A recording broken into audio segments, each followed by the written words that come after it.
Nous entrons aujourd'hui, je l'ai dit dans le début de notre culte, dans le deuxième dimanche de l'Avent. L'Avent, je le rappelle, qui signifie attente. Et si je devais résumer ce temps en une seule phrase, ce serait celle-ci. Dieu vient, mais il ne vient pas dans le décor idéalisé dont nous rêvons.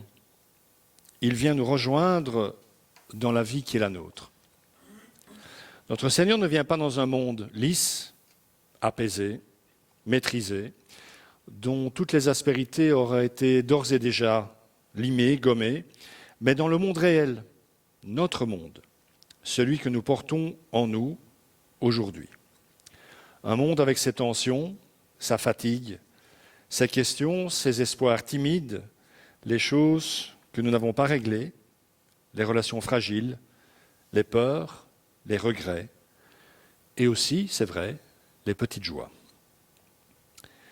La période de l'Avent n'est donc pas un appel à devenir autre chose que ce que nous sommes, c'est un appel à laisser Dieu entrer dans ce que nous vivons déjà. Cette parole du livre d'Ésaïe est bien connue, je crois, et exprime très bien cette venue de notre Seigneur en ce monde et au creux de nos vies.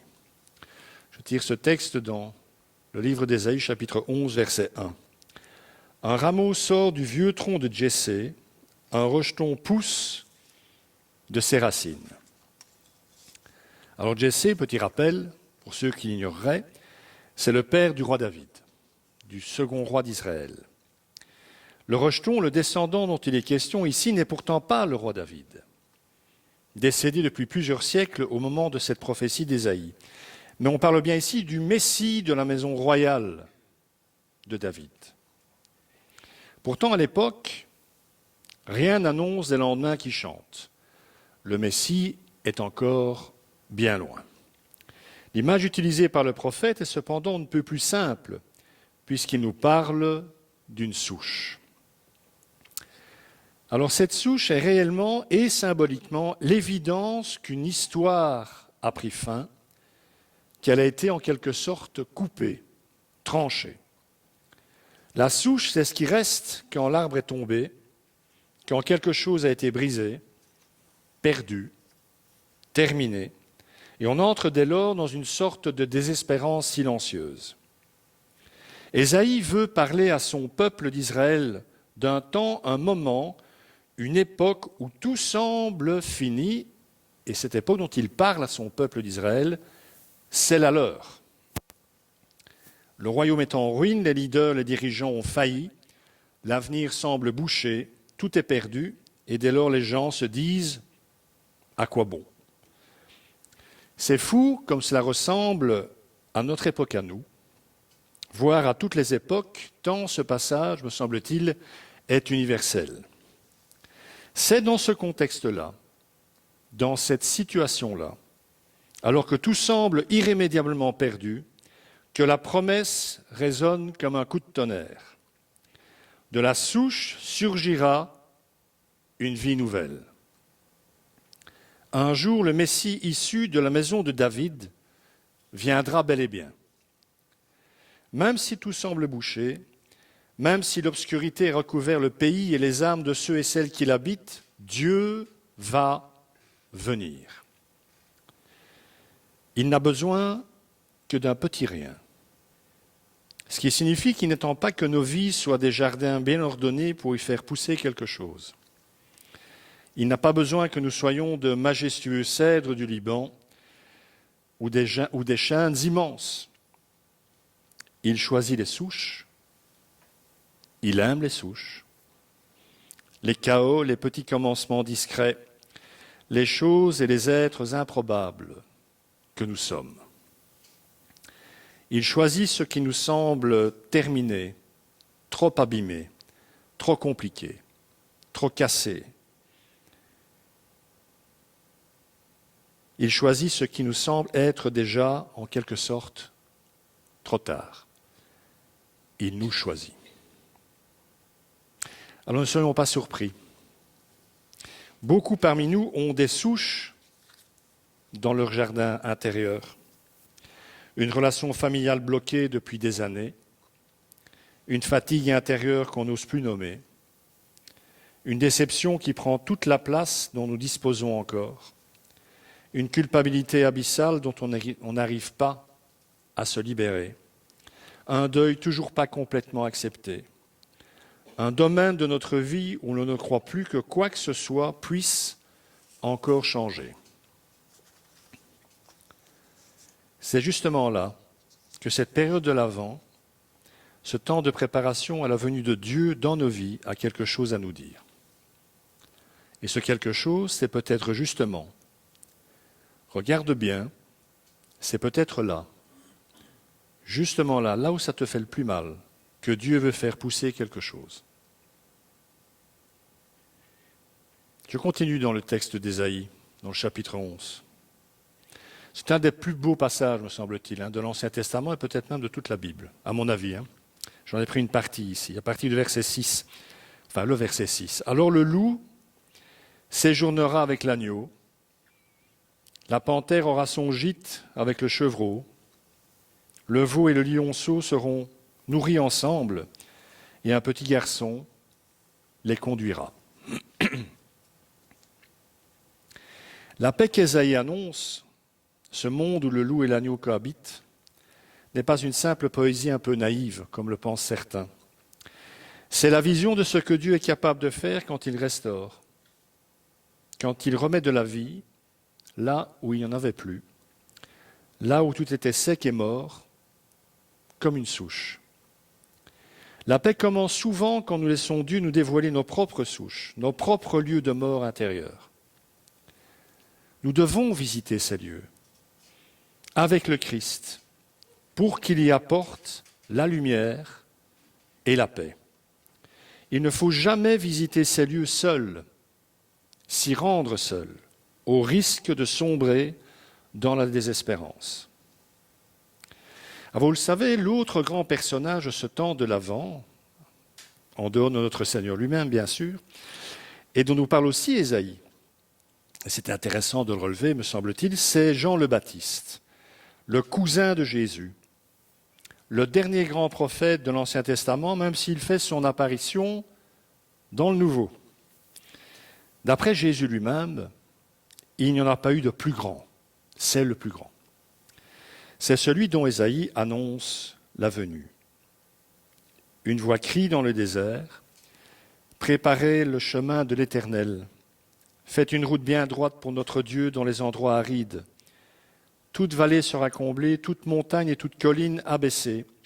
Ce qui est tortueux sera redressé et les endroits rocailleux aplanis. Alors la gloire de l'Éternel sera révélée, et au même instant tout homme le verra. Oui, c'est l'Éternel qui l'affirme. » Jean le Baptiste, c'est une voix et un feu. Un feu attisé à celui du désert. J'aime d'ailleurs l'imaginer rude et un petit peu rock'n'roll sur les bords. Il fait tache dans le décor, Jean-Baptiste. Jean, lorsqu'il fait éruption dans la vie sociétale et sociale de son époque, il fait tache. Et je ne suis pas sûr que nous aimerions d'ailleurs le voir débarquer dans nos églises. Je suis même sûr du contraire. On essayerait de le mettre dehors, bon courage. Mais la vérité, c'est que sa parole, même exigeante, peut nous réveiller avec infiniment de douceur.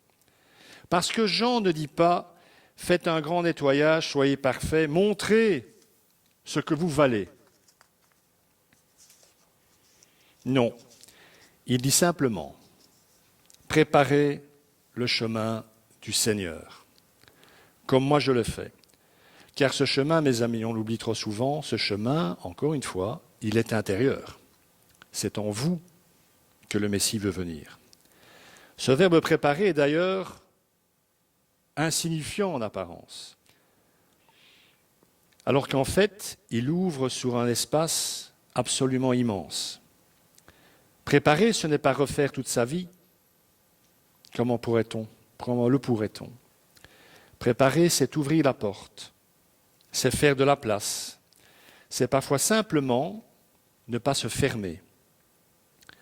Jean appelle à la conversion comme aucun prophète avant lui, car il est celui qui précède cet autre qui devait venir et qui sera l'objet et le moyen de cette conversion. Mais je vais vous faire attention à ce mot conversion, vraiment. On lui a donné tant de sens différents, dont certains très restrictifs. On parle par exemple du jour de sa conversion, et c'est bien, hein, parce que forcément, il y a un début à tout. Mais comme si cela signifiait l'aboutissement de toute chose, alors que c'est un éternel recommencement. Il ne faut donc pas entendre ce mot comme devient quelqu'un d'autre. La conversion dans la Bible, c'est l'art du demi-tour, du changement de direction, du ralentissement, parfois même du simple ajustement au quotidien. C'est tous les jours que l'on se convertit. C'est tous les jours qu'on se retourne vers Dieu pour lui demander de changer ce qui est en nous, de transformer par sa puissance et son esprit ce que nous sommes. C'est surtout accepter de ne plus marcher tout seul. C'est reconnaître qu'on est perdu si Dieu ne marche pas avec nous, devant nous. C'est simplement dire, Seigneur, j'ai besoin de toi tous les jours, à chaque seconde qui passe. Il est d'ailleurs intéressant de relever que beaucoup venaient vers Jean en espérant un geste religieux, susceptible de les rassurer à bon marché, juste au cas où, on ne sait jamais. Ils attendaient un geste du prophète, en l'occurrence le baptême, capable de les protéger d'une éventuelle colère divine à venir. Un gris-gris, un porte-bonheur en quelque sorte, une garantie en cas de malheur. Mais Jean lui rappelle que la foi n'est justement pas une étiquette que l'on peut s'apposer à soi-même en toute tranquillité. Je suis toujours ébahi d'entendre plein de gens me dire « je suis sauvé ». Ah oui? Vraiment? Quelle belle assurance. Si seulement je pouvais avoir la même. Parce que c'est la vie qui compte, mes amis. C'est ce que nous faisons de nos vies. C'est ce que nous devenons. C'est les fruits que nous portons qui comptent. Pas ce que nous prétendons être. Ce ne sont pas nos habitudes religieuses, nos traditions, même s'il y en a de très belles, nos mots qui comptent. Ce sont les fruits que nos vies portent. Et c'est à ça que Jean appelle. Les fruits de la repentance, comme il les appelle. Les fruits de l'esprit, comme en parlera plus tard l'apôtre Paul. En tout cas, des fruits de paix, d'amour, de justice et d'humilité. Des fruits quotidiens germant dans l'ordinaire de nos vies.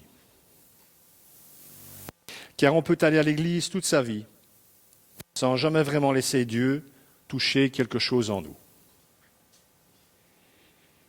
On peut dire un simple oui, un peu timide, presque inaudible, comme dans un souffle, et Dieu transforme ce petit oui en chemin. Jean nous dit donc, si tu veux, Dieu peut te rejoindre, pas pour t'écraser, pas pour te juger, mais pour t'ouvrir, t'apaiser, t'accompagner, te relever, t'aimer, te convertir. Et Jean lui-même est un bel exemple de cela, car ça va peut-être vous surprendre, tout grand prophète qu'il ait été, lui aussi a dû se convertir. Je l'ai dit, il a habité le désert, le lieu d'essentialité où rien ne sert si ce n'est Dieu lui-même. Il n'y a rien dans le désert, à part Dieu. Il est la voix dans ce désert et son cri résonne tel un écho et lui revient en permanence. Il passe des années sans doute à s'entendre répéter le message qu'il porte en lui, que Dieu lui a donné. Il s'éduque lui-même en quelque sorte dans un tête-à-tête avec la parole de Dieu. Jean, c'est un feu, je l'ai dit, et je le crois profondément, mais dont la flamme vacille parfois, comme la nôtre. Car même Jean a dû être préparé à recevoir un Christ qui n'était pas celui qu'il attendait. Souvenez-vous de la prison. On l'a jeté en prison. Et là, il y a cette question qui monte de son âme. Une question à laquelle il veut absolument une réponse. es-tu celui qui devait venir ou devons-nous en attendre un autre? Et il envoie un de ses disciples auprès de Jésus pour répondre à cette question. J'en doute, car Jésus n'entre pas dans son attente à lui. Mes amis, la lumière peut être surprenante parfois. On veut la capturer, la mettre sous cloche, mais elle nous échappe. Jésus guérit les malades, parle du pardon de Dieu, mais n'instaure pas le royaume de Dieu sur la terre. Il ne chasse pas l'occupant romain. Il ne se fait pas reconnaître comme roi d'Israël. Il n'y a pas de justice encore. Son trône n'attire pas les foules à Jérusalem comme le prédisent les textes prophétiques, et entre autres Ésaïe, encore lui. Mais quel est ce Messie qui n'entre pas dans ce que le prophète attend et espère? Car s'il n'est pas tel qu'il le pense, et si le royaume tarde encore, cette prison dans laquelle il est enfermé risque bien de demeurer son unique horizon. Il n'en sortira plus de sa prison. Ce que les doutes de Jean nous apprennent, c'est que nous devons nous adapter à la lumière qui vient. Ce n'est pas à elle de s'adapter. Il faut l'accueillir comme elle est. La lumière qui vient et dont nous préparons la venue durant ce temps de l'Avent pénètre ce que nous sommes, nos ténèbres comprises, un jour à la fois, afin de faire toute chose nouvelle. Encore faut-il lui faire de la place. Commencer à voir Dieu venir au cœur de nos vies. Cela me fait penser à l'histoire de cet athée notoire pris dans une inondation. Puisqu'en tant qu'athée, il n'attribue jamais rien de ce qui se passe à Dieu, il se dit que c'est l'occasion rêvée. S'il y a un Dieu, je lui demanderai son aide et il me sauvera.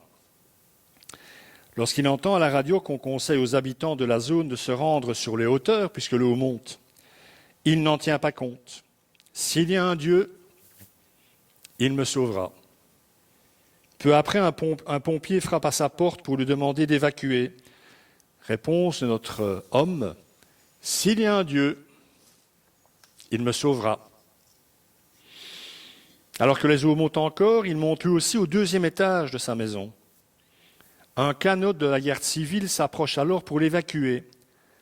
Mais même réponse de notre homme, s'il y a un Dieu, il me sauvera.